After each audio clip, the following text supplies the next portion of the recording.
Hello everyone, welcome back to the channel. આપણો ચોથો chapter છે ડિડક્શન્સ એન્ડ રિલીફ્સ, એ આપણે કમ્પ્લીટ કરી લીધો છે. આજે આપણે શરૂ કરવા જઈ રહ્યા છીએ મોડ્યુલ 3 નો chapter number 5, computation of total income of individuals. Okay, એકદમ ઇઝી છે. જે આપણે આગળ બધા ચેપ્ટર્સમાં ભણી ગયા છીએ એ જ ચેપ્ટરનું થોડું ઘણું અહીંયા રિપીટેશન છે અને એનામાં થોડી ઘણી નવી બાબતો છે જે આપણે કન્સિડર કરવાની છે. તો શરૂઆત કરીએ. સૌથી પહેલાં, the total income of an assessee is computed on the basis of his residential status. હંમેશા એના રેસિડેન્શિયલ સ્ટેટસ ઉપરથી આપણે એની શું કરીએ છીએ, ઇન્કમ ડિસાઇડ કરીએ છીએ, total income. For this purpose the fully exempted incomes are not considered. જે આપણે આગળ જોઈ ગયા છીએ, જેટલી પણ ઇન્કમ્સ છે જે ફુલ્લી એક્ઝેમ્પ્ટ છે, જેના પર ટેક્સ આપણે કાઉન્ટ કરતા નથી, તો એ ઇન્કમ આપણે આમાં એડ કરતા નથી. Partly exempted incomes are included in the total income and the rebate at the average rate included in the total income of the assessee. જે રીતે આપણે આગળ જોઈ ગયા છીએ, અડધી જે ઇન્કમ છે જે એક્ઝેમ્પ્ટેડ છે અને અડધી ટેક્સેબલ છે, એને આપણે કન્સિડર કરીએ છીએ. If the final result of a computation is the loss, it is a carry forward in the most cases and the set off against the income of the succeeding year. અને બધી જ ઇન્કમનો total કર્યા પછી અગર જો loss આવતી હોય તો એ લોસને આપણે કેરી ફોરવર્ડ કરીએ છીએ અને જ્યારે સક્સીડિંગ યર નેક્સ્ટ યરમાં આપણને ફાયદો થાય ત્યારે આપણે લોસ છે એનામાંથી સેટ ઓફ કરી લઈએ છીએ. હવે જેવી રીતે આપણને ખબર છે કે કોઈ પણ એક વ્યક્તિને ઇન્કમ છે એ 5 હેડમાંથી થઈ શકે છે, બરાબર. જે આપણે હેડ બધા તમે આગલા સેમેસ્ટર 3માં પણ ભણ્યા છો અને સેમેસ્ટર 4માં પણ ભણ્યા છો, બરાબર. એમાંથી અમુક હેડ જે તમે પહેલાં ભણી આવ્યા છો, જેમ કે house property and salary income, બરાબર, અને બીજા 3 હેડ જે તમે હમણાં ભણ્યા, profit and gain of business and profession. Second આપણે કર્યો income from other sources, yes. And third આપણો જે ચેપ્ટર હતો કેપિટલ ગેઇન. યસ. તો આ 5 હેડ છે, એ 5 હેડમાંથી જે ઇન્કમ થાય છે એ ઇન્કમનો આપણે શું કરીએ છીએ, ટોટલ કરીએ છીએ. અને સાથે સાથે અસેસીની ઇન્કમમાં એના સ્પાઉસ ઓર માઇનર ચાઇલ્ડની ઇન્કમ પણ ઇન્ક્લુડ કરવામાં આવે છે. એ શું કામ કરવામાં આવે છે? કારણ કે અસેસી છે બહુ સ્માર્ટલી પોતાની ઇન્કમ છે એ પોતાના વાઇફ અને ચાઇલ્ડના નામે ટ્રાન્સફર કરી નાખે, જેથી એને ટેક્સેબલ ન થાય. તો આવા ટેક્સ અવોઇડન્સને દૂર કરવા માટે એના સ્પાઉસ ઓર એના ચિલ્ડ્રનની પણ જે ઇન્કમ છે એ એડ કરવામાં આવે છે. તો આના સ્ટેપ્સ શું છે? તો સ્ટેપ્સમાં સૌથી પહેલાં એનો આપણે રેસિડેન્શિયલ સ્ટેટસ ચેક કરીએ છીએ, જે તમે સેમ 3માં શીખી આવ્યા છો, બરાબર. ઓર્ડિનરી એન્ડ નોન ઓર્ડિનરી, એવી રીતે તમે જે રેસિડેન્શિયલ સ્ટેટસમાં જોઈ આવ્યા છો, પહેલાં આપણે રેસિડેન્શિયલ સ્ટેટસ ડિસાઇડ કરશું એનું. દેન આફ્ટર 5 હેડમાંથી જે ઇન્કમ થાય છે એ 5 હેડની ઇન્કમ આપણે પ્લસ કરશું, જેમાં salary, house property, profit or gain of a profession and business, capital gain and income from other sources. આ 5 હેડમાંથી ઇન્કમ મળે છે એનો એડ કરશું. એના પછી આપણા જે અસેસી છે એના સ્પાઉસ ઓર માઇનર ચાઇલ્ડની ઇન્કમ હશે તો એ પણ એડ થશે. એનામાં આપણને ટોટલ ગ્રોસ ઇન્કમ મળે. એનામાંથી આપણે જેટલા પણ ડિડક્શન્સ આગળના ચેપ્ટરમાં હમણાં આપણે ભણ્યા, deduction and રિલીફ્સ, 80C to 80U, જેટલા પણ ડિડક્શન એન્ડ રિલીફ છે એ બધા ડિડક્શન એન્ડ રિલીફ માઇનસ કરવામાં આવે. અને એ ડિડક્શન એન્ડ રિલીફ માઇનસ કર્યા પછી અગર કોઈ પ્રીવિયસ યરની લોસ હોય તો એ લોસ પણ સેટ ઓફ કરવામાં આવે. અને then after total taxable income આપણે એની ડિસાઇડ કરીએ છીએ, બરાબર.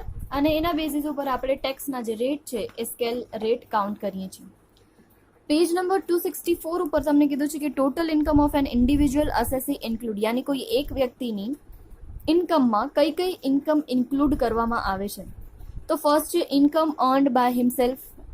સપોઝ અહીંયા તમે સમજી લો કે મારું રીમા તરીકે શું કરવાનું છે, અસેસ કરવાનું છે અને મને ઇન્કમ ટેક્સ પેમેન્ટ કરવાનું છે. તો અગર હું જે કોઈ બી બિઝનેસ કરું છું, મારા કોઈ પણ બિઝનેસ છે એ બિઝનેસમાંથી મને ઇન્કમ થાય છે તો એ ઇન્કમ કન્સિડર કરવાની છે. સપોઝ કે મારો ક્લોથનો બિઝનેસ છે, હું બિઝનેસ ચલાવું છું અને બિઝનેસમાંથી મને જે પણ ઇન્કમ થાય છે એ અર્ન બાય માય સેલ્ફ, એટલે કે મારી પોતાની ઇન્કમ થશે. Second, income of other person include in the income of an individual. Okay, કોઈ ઇન્ડિવિજ્યુઅલ છે અહીંયા કને મિસ્ટર એક્સ ઇન્ડિવિજ્યુઅલ છે, એના વાઇફ યા તો એના માઇનર ચાઇલ્ડ છે, એના અગર કોઈ ઇન્કમ થાય છે તો એ ઇન્કમ પર શું થશે, અહીંયા કને એડ થશે. એના પછી share of income from HUF, Hindu undivided family.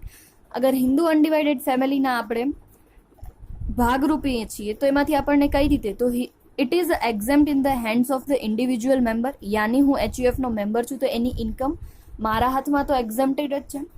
Income from the impartiable estate of HUF is taxable only in the hands of the karta. યાની અગર અસેસી મેઇન કરતા છે તો અગર કોઈ પણ અસેટ સેલ થાય છે તો એ સેલની અસેટની જે વેલ્યુ હશે એમાં જો પ્રોફિટ હશે તો એ પ્રોફિટ એનામાં એડ થશે. બાકી HUF નો જે નોર્મલ બિઝનેસ છે અને એ બિઝનેસમાંથી અગર ઇન્કમ મળે છે તો એ ઇન્કમ એક્ઝેમ્પ્ટ છે, એ ઇન્કમમાં ટેક્સ આવતો નથી. ફોર્થ પાર્ટ આપ્યું છે income earn as an a partner of a firm. અગર કોઈ અસેસી છે એ અસેસી શું છે, પાર્ટનર છે કોઈ ફર્મનો, બરાબર. પાર્ટનરશિપ ફર્મ અંડર જે પાર્ટનરશિપ એ લોકોએ દર્જ કરાવી હોય અને એનામાં એ લોકોનો જો ભાગ હોય તો share of the profit of the firm assessed as a firm is exempted. Okay, ફર્મનો જે પ્રોફિટ મળે છે એ અસેસીના હાથમાં છે, એ એક્ઝેમ્પ્ટેડ છે. કારણ કે પ્રોફિટ ઉપર ટોટલ ટેક્સ પેમેન્ટ થઈ જાય છે તો પછી ડબલ ટેક્સેશન ન થાય, એના માટે એસએસસીના હાથમાં આવે છે તો એ પ્રોફિટનો પાર્ટ શું છે, એક્ઝેમ્પ્ટ છે. સેકન્ડ કીધું છે any type of remuneration received from the firm is a taxable as his a business income. અગર એ જ ફર્મમાં હું કોઈ એવી સર્વિસ પ્રોવાઈડ કરું છું, ફોર એન એક્ઝામ્પલ હું CA છું, બરાબર, અને હું અકાઉન્ટ્સ લખવાની સર્વિસ છે એ ફર્મને પ્રોવાઈડ કરું છું, તો ફર્મ એના માટે મને અગર રેમ્યુનરેશન પ્રોવાઈડ કરે છે તો રેમ્યુનરેશન મારા બિઝનેસની ઇન્કમ કહેવાશે. ઓકે, પ્રોફિટ હોય તો પ્રોફિટ એક્ઝેમ્પ્ટેડ છે, પણ હું આ કને કોઈ સર્વિસ પ્રોવાઈડ કરું છું અને કોઈ કામ કરું છું એના માટે મને ઇન્કમ મળે છે તો એ ટેક્સેબલ છે. એવી જ રીતે interest on capital, loan, contribution as a partner is also taxable as a business income. અગર મેં પાર્ટનર તરીકે પાર્ટનર હોઈએ તો ઓબ્વિયસલી છે હરેક પાર્ટનર પોતપોતાની રીતે શું લઈ આવશે, કેપિટલ લઈ આવશે. અને પાર્ટનરશિપ ફર્મમાં એવો નિયમ છે કે કેપિટલ ઉપર ઇન્ટરેસ્ટ પેમેન્ટ થાય છે, તો કેપિટલ ઉપર જે ઇન્ટરેસ્ટ પેમેન્ટ થાય છે એ અસેસી માટે ઇન્કમ કહેવાશે અને એ ઇન્કમ ઉપર ટેક્સ પેમેન્ટ થશે, બરાબર. લાસ્ટ એ લોકોએ આપેલું છે income earn as a member of AOP and BOI. AOP નો ફૂલ ફોર્મ થશે association of person and BOI થશે બોડી ઓફ ઇન્ડિવિજ્યુઅલ. અગર તમે આ બંનેમાંથી કોઈ એકના મેમ્બર છો, ઓકે, તો એઝ અ મેમ્બર તમને his a share of the income is exempted if AOP and BOI is a chargeable at maximum marginal rate. યાની AOP ઓર BOI નો જે ઇન્કમ છે એના ઉપર માર્જિનલ રેટ જેટલો ઓલરેડી ટેક્સ પેમેન્ટ થઈ ગયો છે તો એનામાંથી મળતો જે પાર્ટ હશે એ ટેક્સેબલ થશે નહીં. અગર નોર્મલ રેટ થયો છે, નોર્મલ રેટ ઉપર જ અગર એ લોકોએ શું કરી છે, પેમેન્ટ કર્યો છે ટેક્સનો, તો એનો શેર જેટલો મળશે એનામાંથી એનો શું થશે, ટેક્સેબલ થશે. ઓર એવું થયું છે કે AOP ઓર BOI એ કોઈ પણ ટેક્સ પેમેન્ટ નથી કર્યો, બરાબર, ઇન હિઝ અ તો એનો શું થશે, ટોટલ ઇન્કમમાં આ શેર છે એ ટેક્સેબલ તરીકે એડ કરવામાં આવશે, બરાબર. તો અગર નોર્મલ રેટ ઉપર AOP ઓર BOI એ જો ટેક્સ પેમેન્ટ કરે છે અથવા તો AOP ઓર BOI બિલકુલ ટેક્સ પેમેન્ટ નથી કર્યું તો એનામાંથી જે મળતો શેર હશે એ અસેસીની ટેક્સેબલ ઇન્કમમાં એડ થઈ જશે. તો આ બધા અલગ અલગ પાર્ટ છે આપણને યાદ રાખવાના છે, બરાબર. મોસ્ટલી એમાંથી તમને જે પાર્ટનરશિપ ફર્મ વાળો અને HUF વાળો તો ખબર જ છે, એક યાદ રાખવાનું છે AOP ઓર BOI, અને સ્પાઉસ ઓર માઇનર ચાઇલ્ડની પણ ઇન્કમ છે એ આપણામાં એટલે કે અસેસીમાં એડ કરવામાં આવે છે. એના માટે પાછળ તમને આપેલું છે કે ક્યારે એડ કરવી અને ક્યારે નહીં. દેન આફ્ટર તમને ટેબલ શોઈંગ અ ડિડક્શન આપેલા છે જે આપણે હમણાં જ ચેપ્ટર કમ્પ્લીટ કર્યું 80C થી 80U. ઓલ ધ ડિડક્શન આપેલા છે આપણા પાસે, એ ડિડક્શન આપણે રિપીટ નથી કરતા કારણ કે આપણે હમણાં જ આ ચેપ્ટર કમ્પ્લીટ કર્યો છે અને તમને યાદ પણ હશે. ના જે સેકન્ડ પોઈન્ટ હતો કે income of other person included in assessee's total income, section 60 to 65. હવે કઈ કન્ડિશન હશે કે જ્યારે આપણે સ્પાઉસ એન્ડ માઇનર ચાઇલ્ડની ઇન્કમ છે એ આપણામાં ઇન્ક્લુડ કરશું અને ક્યારે આપણે ઇન્ક્લુડ નહીં કરીએ, બરાબર. તો સૌથી પહેલા an assessee is assessed on his a total income. However certain income of other persons are included, that is a clubbed or it is called clubbing of income in his total income as a provided in a section 60 to 65. This is because the assessee tries to avoid paying income tax on the certain incomes by transferring it to others, particularly to his wife and children. જેવી રીતે મેં તમને chapter શરૂ કર્યો ત્યારે તમને કીધું કે અસેસી શું કરે, બહુ સ્માર્ટલી પોતાની ઇન્કમ છે એ પોતાની વાઇફ યા પોતાના હસબન્ડ યા ચિલ્ડ્રનના નામે શું કરી નાખશે, ટ્રાન્સફર કરી નાખશે, જેથી એ ઇન્કમ પોતાની નહીં અને એ વાઇફ યા ચિલ્ડ્રનની બતાવે. બરાબર. તો આવા ટેક્સ અવોઇડન્સ ન થાય. બરાબર. એના માટે આવા એ લોકોએ પહેલેથી ડિસાઇડ કરી દીધું છે ઇન્કમ ટેક્સવાળાએ કે અગર તમે તમારા વાઇફ અને ચિલ્ડ્રનમાં ટ્રાન્સફર કરો છો તો એ ઇન્કમ પણ તમારી જ કહેવાશે, એ તમારા વાઇફ કે ચિલ્ડ્રનની કહેવાશે નહીં. તો હવે કયા કયા કન્ડિશન છે કે એનામાં એ ઇન્કમ છે એ અસેસીની કહેવાશે? તો if a person has a transfer the income out of any assets owned by him to someone, but he has not transferred the asset from his its arises, then such a income is included in the total income of a transferor. For an example, if a person transfers income from the house property to his son but does not transfer the house in his name, then the income will be included in the total income of the father. બહુ જ easy example આપી દીધું છે કે અગર એક father છે, house છે એ એકચ્યુઅલી ફાધરના નામ ઉપર છે અને એ લેટ આઉટ કર્યો છે કે કોઈ પણ રીતે હાઉસ પ્રોપર્ટીમાંથી એને ઇન્કમ થાય છે, એ હાઉસ પ્રોપર્ટીની ઇન્કમ પોતાનામાં એડ ન થાય તો એ શું કરે છે, એમ કહી દે છે કે આ ઇન્કમ છે એ મારા છોકરાની છે. પણ આ હાઉસ છે એ તો એકચ્યુઅલી કોના નામ ઉપર છે, ફાધરના નામ ઉપર જ છે.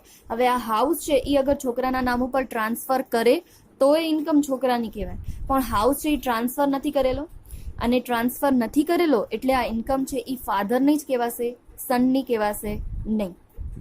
તો તમે કહેશો કે મેમ એમાં શું છે કે અસેટ છે એ ટ્રાન્સફર કરી લ્યો ને, પણ એવી રીતે પણ થઈ શકે નહીં, કારણ કે એના માટે ફૂલ કન્સિડરેશન છોકરાએ એના ફાધરને આપવું પડે.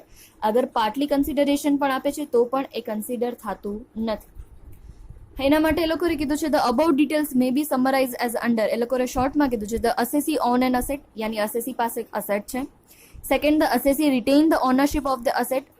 ઓનરશિપ એ પોતા પાસે જ રાખે છે, એ ટ્રાન્સફર નથી કરતો. The assessee has a transferred only the right to receive a income from the asset. યાની અસેસી ટ્રાન્સફર શું કરે છે, ખાલી ઇન્કમ, જે અસેટમાંથી ઇન્કમ મળે છે એ અસેટની ઇન્કમ ટ્રાન્સફર કરે છે, અસેટ ટ્રાન્સફર કરતો નથી. Then after such a transfer may or may not be the revocable nature. યાની કે આવો ટ્રાન્સફર છે એ ગમે ત્યારે કેન્સલ થઈ બી શકે અને ન પણ થઈ શકે. Such a transfer may be effected at any time. આવો ટ્રાન્સફર છે ગમે ત્યારે કોઈ પણ ઇફેક્ટ આમાં આવી શકે છે. હવે એના માટે તમને રિવોકેબલ એન્ડ નોટ રિવોકેબલ અંડર નીચે કન્ડિશન આપી છે કે ક્યારે રિવોકેબલ કહેવાય અને ન કહેવાય. બરાબર, જે બહુ આપણા માટે ઇમ્પોર્ટન્ટ નથી, તમે એકવાર ખાલી રીડ કરી જશો તો બી ચાલશે. નીચે કન્ડિશન્સ આપી દીધી છે કે જ્યારે જ્યારે ટ્રાન્સફર આ કન્ડિશનમાં કરવામાં આવે ત્યારે આ કન્ડિશનને રિવોકેબલ ટ્રાન્સફર કહે છે, મતલબ કે આ ગમે ત્યારે કેન્સલ થઈ શકે છે. મેઇન જોઈએ હવે income of a spouse, minor child et cetera. ક્યારે આ ઇન્કમ છે આપણે એડ કરશું અસેસીમાં અને ક્યારે નહીં કરીએ, એ કન્ડિશન્સ છે એ વધારે ઇમ્પોર્ટન્ટ છે. The following incomes of the spouse, યાની વાઇફ ઓર હસબન્ડ. અસેસી ઉપર ડિપેન્ડ છે. અગર અસેસી છે એ કોઈ બોય છે તો વાઇફ હશે અને અસેસી કોઈ ગર્લ છે તો એના માટેનો હસબન્ડ હશે. And child are to be the included in the income of the assessee. First of all, income from a firm, salary etcetera paid to spouse. યાની અસેસી છે એની પોતાનો બિઝનેસ છે અને એની વાઇફને અગર કોઈ સેલેરી કે એવું કાંઈ પ્રોવાઈડ કરે છે તો any income by way of a salary, commission, fees or any other remuneration paid to the spouse of the assessee, whether it in the case or any kind, from a concern in which the assessee has a substantial interest, then such a income will be added to the income of the assessee. હવે અગર કોઈ પણ કારણોસર કોઈ પણ બિઝનેસમાંથી એમ કહી દે કે એની વાઇફને 10,000 રૂપિયાની સેલેરી આપી, બટ ફોર વોટ? એ વાઇફ છે એ એટલા એપ્લિકેબલ છે કે વાઇફ છે એ કોઈ સર્વિસ પ્રોવાઈડ કરે છે પોતાના સ્કિલનો યુઝ કરીને. અગર પોતાની સ્કિલનો યુઝ કરીને એ બિઝનેસને સર્વિસ પ્રોવાઈડ કરતા હોય તો એની સેલેરી છે એ શું કહેવાશે, એ વાઇફની કહેવાશે અને અસેસીમાં આવશે નહીં. પણ અહીંયા આગળ કાંઈ પણ છે એ વાઇફ કોઈ જ સર્વિસ પ્રોવાઈડ નથી કરતા અને એમને છે હસબન્ડ શું કરી દે છે, એવી રીતે બતાવી દે છે કે salary to income. Sorry salary to her wife, his wife. Okay, તો અગર એની વાઇફને સેલેરી બતાવે છે તો એને શું ફાયદો થાય કે પોતાના બિઝનેસમાં એક્સપેન્સ બતાવી દે એટલે ઓલરેડી પ્રોફિટ ઓછો આવે, અને જે ઇન્કમ છે એ કોની કહેવાશે? વાઇફની. એટલે એ ટેક્સ કોને ભરવો પડે? વાઇફને. તો તમને યાદ હોય તો પ્રોફિટ એન્ડ બિઝનેસ એન્ડ આપણે જે કર્યો તો first chapter profit or gain and business and profession, તો એમાં પણ આપણે ચેક કરતા હતા કે અગર એના કોઈ ફેમિલી મેમ્બર છે એ એકચ્યુઅલમાં સર્વિસ પ્રોવાઈડ કરતા હોય તો એ એક્સપેન્સ આપણે ડિડક્ટેબલ એક્સપેન્સ તરીકે કન્સિડર કરતા હતા. પણ જો કોઈ જ સર્વિસ પ્રોવાઈડ ન કરતા હોય તો આપણે ત્યાં એક્સપેન્સ તરીકે પણ સિલેક્ટ મતલબ ડિડક્ટ નતા કરતા. તો બસ અહીંયા પણ એ જ છે. ચોખ્ખું લખેલું છે કે exception, however if a spouse possesses a technical or the professional qualification and the payment is made on that basis, the income of the spouse is not added to the assess's income. જે મેં કીધું કે અગર wife છે already qualified છે, એ એટલી service provide કરી શકે એવું છે, અને એ અગર સર્વિસ પ્રોવાઈડ કરતા હશે તો એના બદલામાં જે એમને સેલેરી મળે છે એ સેલેરી છે એ અસેસીના ઇન્કમમાં નહીં આવે, અને એ વાઇફ પોતાના હેડમાં શું કરી શકશે? પોતાનો અલગ ઇન્કમ બતાવી શકશે. ઓકે, તો યાદ રાખવાનું છે કે વાઇફ છે એ પોતાની સ્કિલ યુઝ કરશે તો એ એની સેલેરી છે પોતાની ઇન્કમ ગણાશે, અધરવાઇઝ એ સેલેરી ઇન્કમ અસેસીની જ ગણાશે. સેકન્ડ છે transfer of asset to spouse, યાની પોતાના વાઇફને અગર કોઈ છે એ અસેટ ટ્રાન્સફર કરી દે છે. If a person has transferred his asset directly or indirectly to the spouse without adequate consideration or without an agreement to live apart, the income arising from such a asset to the spouse is included in the income of an assessee. હવે યાદ રાખવાનું છે કે અસેસી શું કરે છે? પોતાને કોઈ એવી અસેટ છે કે જેનામાંથી ઇન્કમ જનરેટ થાય છે, એ અસેટ એ ટ્રાન્સફર કરી દે છે પોતાના વાઇફના નામ પર, બરાબર, અને કોઈ જ કન્સિડરેશન યાની કોઈ જ રૂપિયા લેતા નથી, અને એવો એગ્રીમેન્ટ નથી લીવ અપાર્ટ એટલે એ લોકો બંને જુદા રહે છે એવું પણ નથી, બરાબર. કોઈ પણ કારણોસર અગર એ લોકો જુદા રહેતા હોય તો એ ઇન્કમ અસેસીમાં કાઉન્ટ ન થાય, પણ અહીંયા એ લોકો જુદા પણ નથી રહેતા અને કોઈ કન્સિડરેશન પણ નથી આપતા, તો એ અસેટમાંથી જેટલી પણ ઇન્કમ થાય છે એ બધી ઇન્કમ અસેસીની જ કહેવાશે. હવે આ ક્યારે એપ્લિકેબલ નહીં થાય?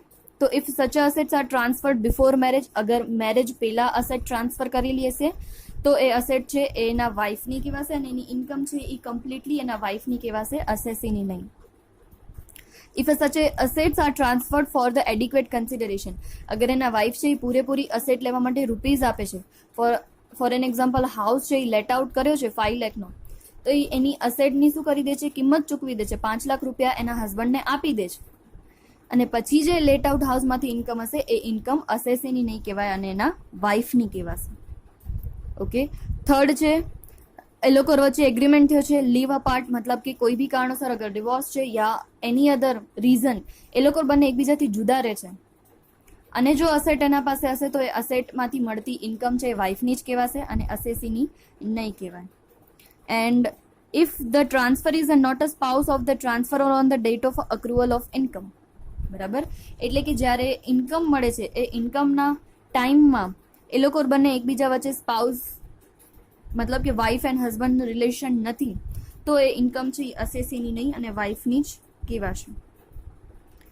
If such a property is acquired by the spouse out of a pin money given her husband for her personal and the household expenses. Okay, આગળ જ્યારે આપણે કીધું કે એડિક્વેટ કન્સિડરેશન લઈને અસેટ પરચેસ કરી શકે, પણ આ અસેટ પરચેસ કરવા માટેના રૂપિયા શું કરેલા હોવા જોઈએ? એને પોતે કમાવેલા હોવા જોઈએ.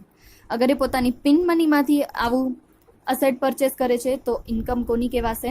અસેસીની જ કહેવાશે. હવે એનો મતલબ શું થાય છે? પિન મની યાર હસબન્ડ જ એને હાઉસ હોલ્ડ માટે એક્સપેન્સ આપે છે, એક્સપેન્સમાંથી એ થોડા થોડા રૂપિયા બચાવી અને રાખે છે, તો આ આવી રીતે બચાવેલા રૂપિયા હશે એમાંથી જો એ અસેટ પરચેસ કરશે તો ચાલશે નહીં. એના પછી if a property is transferred by a karta of HUF gifting કો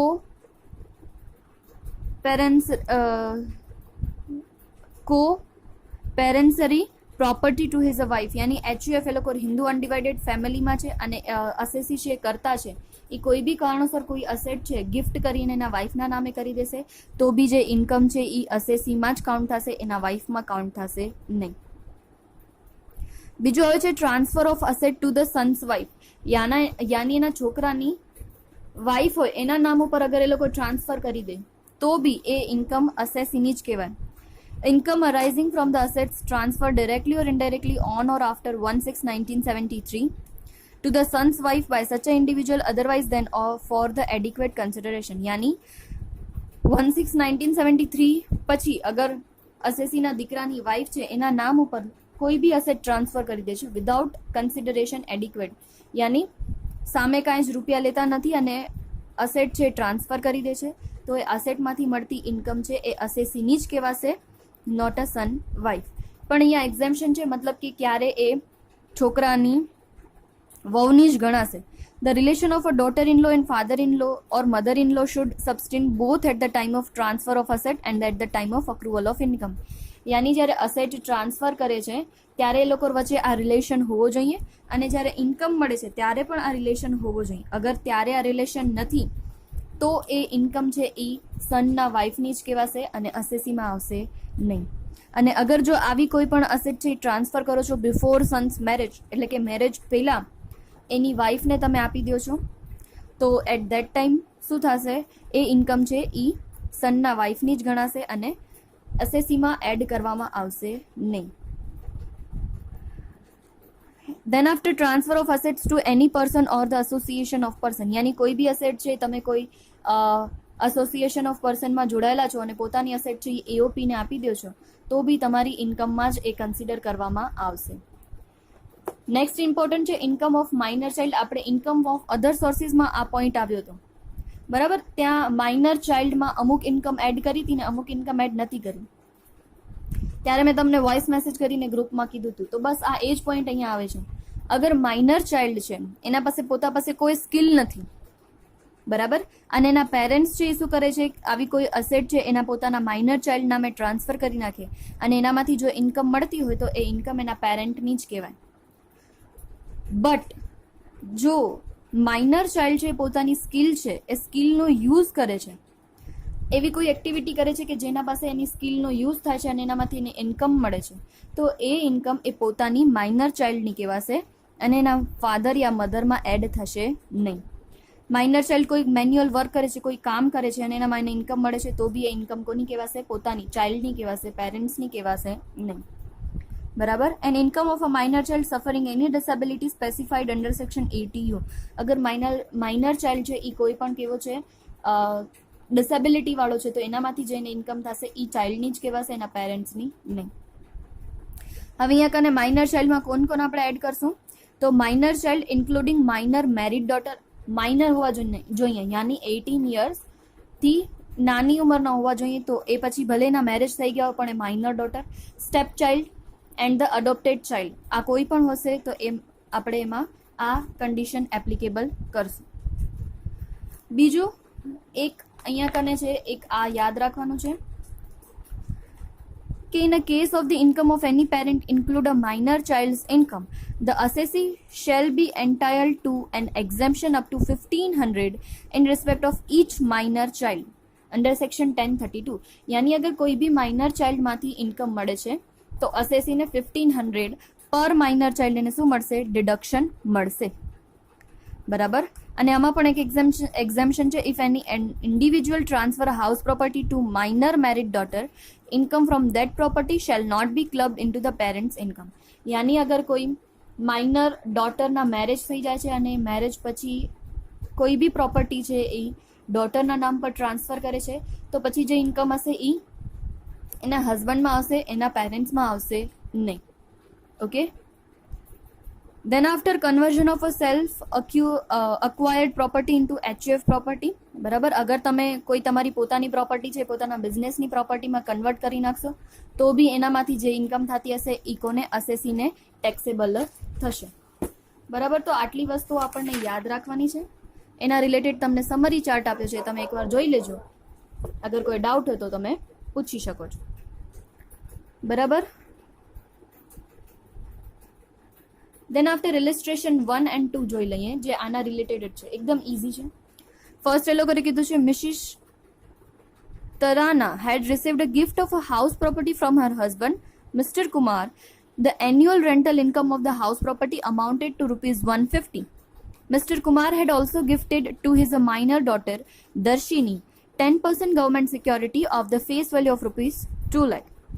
Find out the gross income of Mr. Kumar for the previous year ended 31st March 2020, assuming that his other total gross income was 3,60,000. હવે અહીંયા mister કુમારે શું કર્યું હતું? પોતાની house પ્રોપર્ટીની income છે એ કોના નામે કરી દીધી? પોતાની વાઇફના નામે. ગિફ્ટ આપી દીધો હાઉસ અને એમ કહી દીધું કે એનામાંથી જે ઇન્કમ થશે એ નહીં. પણ એકચ્યુઅલમાં એવું થઈ શકે નહીં. ગિફ્ટ આપ્યો છે યાની કે કોઈ બી કન્સિડરેશન એના વાઇફે એને આપી નથી. તો હાઉસમાંથી જે પણ ઇન્કમ થશે એ ઇન્કમ ટ્રાન્સફરર યાની મિસ્ટર કુમારની જ થશે. હવે એની ડોટર છે, એની ડોટરના નામે એને શું લીધું? ગવર્મેન્ટ સિક્યોરિટી લીધી. હવે ગવર્મેન્ટ સિક્યોરિટી ઉપર ઇન્ટરેસ્ટ મળશે તો અહીંયા ક્યાંય માઇનર ડોટર પોતાની સ્કિલ યુઝ કરતી નથી, યાની આ ઇન્કમ છે એની ફાધરની જ કહેવાશે, બરાબર. અને બીજી એની એક્સ્ટ્રા 360 અમાઉન્ટની જે ગ્રોસ ઇન્કમ છે. So other total gross income on 3,60,000.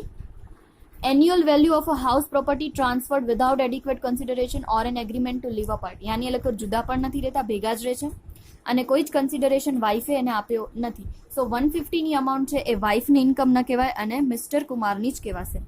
પણ તમે હાઉસ પ્રોપર્ટી ભણી આવ્યા છો, એમાં હાઉસ પ્રોપર્ટીમાં તમને સ્ટાન્ડર્ડ ડિડક્શન મળે છે 30%. એ 30% ડિડક્શન અહીંયા માઇનસ કરવાનો અને પછી જે ઇન્કમ આવશે એ ટેક્સેબલ થશે. સો 150ના 30% દીઠ 45,000. હાઉસ પ્રોપર્ટીમાં સ્ટાન્ડર્ડ ડિડક્શન 30% છે અને સેલેરીમાં સ્ટાન્ડર્ડ ડિડક્શન 50,000 છે. આ યાદ રાખજો. ચેપ્ટર ભલે આગલા સેમમાં આવી ગયા છે પણ એના કોન્સેપ્ટ તમને યુઝફુલ થશે. અને માઇનર ચાઇલ્ડને જે ગવર્મેન્ટ સિક્યોરિટી આપી છે તો જેમ ઇન્કમ ફ્રોમ અધર સોર્સિસમાં 2 લાખ ઇન્ટુ 10% કરશો, ગવર્મેન્ટ સિક્યોરિટી છે એટલે અમાઉન્ટ તમને ગ્રોસ જ મળશે. સો 2 લાખના 10% 20,000 ઇન્કમ થશે. અને જેમ હમણાં જ આપણે આગળ વાંચી આવ્યા કે અગર માઇનર ચાઇલ્ડમાંથી કોઈ પણ ઇન્કમ મળતી હોય તો 1,500 સુધીનો શું મળશે? બેઝિક એક્ઝમ્પશન મળશે પર માઇનર ચાઇલ્ડ. પણ અહીંયા એક જ માઇનર ચાઇલ્ડ છે એટલે 1,500 જ મળશે. સો 20,000 માઇનસ 1,500 એટલે આન્સર આવશે 18,500. સો ટોટલ મિસ્ટર કુમારની ટેક્સેબલ ઇન્કમ કેટલી થશે? 360 પ્લસ 1,05,000 પ્લસ 18,500, 4,83,500. ઓકે, એના પછી છે એવો જ ઇલસ્ટ્રેશન number 2. Shri Yogesh had gifted to his wife Damini house property valued at rupees 30 lakh which yield an annual taxable income of rupees 1,75,600. અહીંયા યોગેશ છે પોતાની વાઇફને શું કરી દે છે? ગિફ્ટ આપી દે છે. હવે ગિફ્ટ આપે એટલે કે બટ ઓબ્વિયસ છે કાંઈ સામે કન્સિડરેશન લેતો નથી. હવે કન્સિડરેશન નથી લેતો તો આ ઇન્કમ છે એ એની વાઇફની ઇન્કમ નહીં કહેવાય અને યોગેશની પોતાની જ ઇન્કમ કહેવાશે. 30 લાખ તો એ શું છે હાઉસની વેલ્યુ છે, એનાથી આપણને અત્યારના નથી.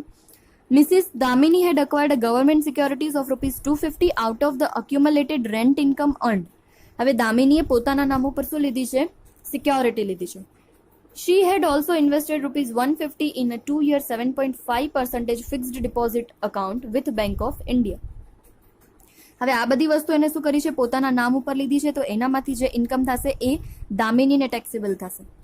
હવે અહીંયા કને મિસિસ દામિનીની પણ ઇન્કમ આપેલી છે અને શ્રી યોગેશની પણ બીજી ઇન્કમ આપેલી છે. And compute the total gross income of Shri Yogesh and Mrs Damini for the assessment year 2021. તો પહેલા આપણે મિસ્ટર યોગેશ છે, શ્રી યોગેશ એના માટે જોઈએ. યોગેશની શું છે? Taxable income from house property owned by him. એનો પોતાની જ હાઉસ પ્રોપર્ટી પોતાના નામે છે, એનામાંથી એની ઇન્કમ થાય છે. તો આપણે અહીંયા કને લખશું computation of total gross income of Shri Yogesh. Income from house પ્રોપર્ટીમાં પોતાના નામનો જે હાઉસ છે એમાંથી 62,500 થાય છે. સેકન્ડ અહીંયા એને આપ્યું છે taxable business profit 3,60,000 and taxable income from other sources આપેલી છે 27,000. ઓકે, હવે અહીંયા કને જોયું જે ગિફ્ટ કરી દીધો હતો પોતાની વાઇફને એ હાઉસમાંથી જે ઇન્કમ થાય છે એ ઇન્કમ અહીંયા કન્સિડર કરી નથી.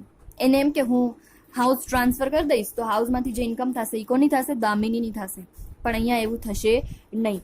જે દામિનીને ટ્રાન્સફર કરી દીધો છે એના બદલામાં એને કોઈ જ કન્સિડરેશન નથી લીધો અને બંને સાથે જ રહે છે, અલગ નથી રહેતા. તો એ દામિનીને ગિફ્ટ કરેલા જે હાઉસ પ્રોપર્ટીની ઇન્કમ છે એ એનામાં જ આવશે. એટલે 62,500 પોતાના હાઉસની અને 175,600 એ જે ગિફ્ટ કરી દીધો હતો એની ઇન્કમ.